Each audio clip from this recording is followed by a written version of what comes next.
It all began with a deafening splash that shattered the stillness of a warm June night in 2024. I was jolted awake, staring at my security feed in disbelief as Lisa, my neighbor, and her teenage son, Ethan, hurled dozens of balloons into my pristine pool. Some burst with glitter, others oozed a thick, syrupy sludge, turning my backyard in Willow Creek, a quiet suburb of Charlotte, into a prankster's playground. I just sunk $2,000 into a new filtration system, and now my pool was a shimmering, clogged disaster. By morning, I was greeted by a soupy, rainbow mess and a smug note taped to my gate. Chill out. It's just a bit of fun. I stood there, coffee in hand, torn between rage and disbelief. That's when I decided Lisa wasn't just playing Gamesh started a war, and I'd make sure she regretted it. The week before had been blissfully calm, a rare gift in our neighborhood. I'd spent days sprucing up my yard, laying fresh sod near the patio, and planting peach trees along the fence. My pool sparkled under the Carolina sun, and for once, the HOA hadn't sent me a petty violation notice for something absurd, like an unauthorized mailbox color. But peace never lasts long with Lisa around. She lived 3 houses down and had crowned herself the unofficial HOA enforcer, despite holding no real authority. Armed with a notepad and a superiority complex, she patrolled the streets like a self-appointed warden, citing neighbors for minor infractions like untrimmed hedges or excessive porch lights. That Saturday, I'd hosted a small barbecue. A few friends, my brother Nate, and my cousin Lila came over with her kids to swim and unwind. We kept the music low, wrapped up early, and made sure to respect the neighbors. But Lisa couldn't resist.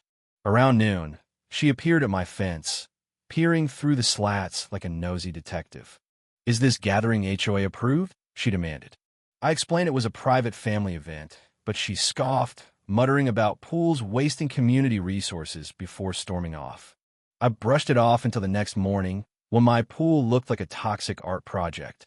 The water was a swirl of neon orange, purple, and silver, choked with balloon scraps and glittery sludge. At first, I thought it was some freak chemical reaction, but a torn balloon piece with happy vibes printed on it told the real story. I rushed to check my security footage. At 2:37 a.m., Lisa and Ethan had crept through the alley, scaling my fence like clumsy bandits.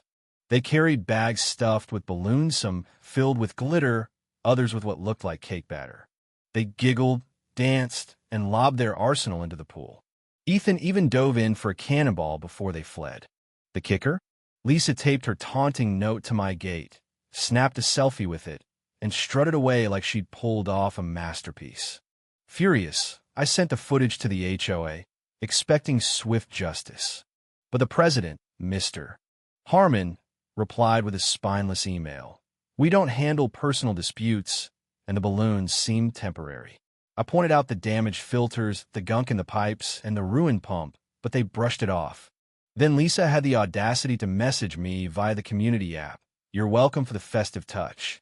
Pools are for sharing, not hogging." I nearly shattered my phone. That day, as I drained the pool and scrubbed the tiles with Nate's help, my frustration boiled over. Nate, ever the strategist, said, "If she wants chaos, give her chaos but make it epic." That night, we hatched a plan, Operation Green Revenge. I gave the HOA one last chance, requesting a formal hearing with the footage as evidence. The meeting was a farce. Lisa swept in wearing a garish yellow blazer, sunglasses perched on her head, and claimed the video was doctored and her balloons were artistic protest against water waste. She even handed out a pamphlet titled "Pools Harm Our Planet." Mr. Harmon sighed, called it a misunderstanding, and dismissed the case. Lisa's smirk as she left lit a fire in me. Green revenge wasn't just a plan Anna Maria, it was my mission.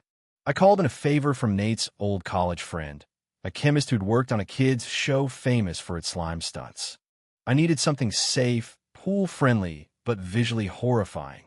He delivered a formula, a translucent, sickly green slime made from cornstarch, guar gum, food coloring, and a hint of eucalyptus oil for a swampy stench. We tested in my garage until it was perfect thick, shocking, but easy to clean. I bought a storage tank, rigged it to my pool's auxiliary pipes with a remote trigger, and ran a test at midnight. The jets spewed a glorious green stream, and I knew it was ready. Lisa craved attention, so I gave her a stage. I sent out invites for a neighborhood harmony brunch at my pool, framing it as a peace offering. I posted flyers on the community board and messaged Lisa directly. She replied instantly, thrilled to attend. Glad you're finally reasonable. She had no idea what was coming. The night before, I drained the pool and connected the slime tank, hidden under a tarp by the fence. The trigger was a button on a smartwatch. At 11 a.m., guests arrived. Jamal, a city planner who'd seen Lisa's antics before, and MS.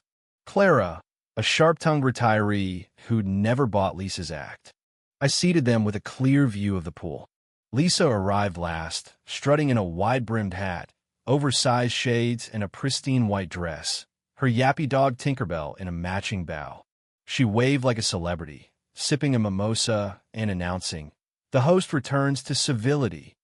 I gestured to a chair by the pool's edge, biting back a grin. She launched into a monologue about her leadership in upholding property values, calling herself a community anchor. When she stood to dip her toe in the pool, gushing about its divine temperature, I knew it was time. I pressed the button. A low gurgle started. Then the jets erupted, pumping green slime into the water. The crystal blue turned into a fluorescent swamp. Lisa spun around, confused, as a wave of goo surged toward her. "What is this?" she shrieked, stepping back.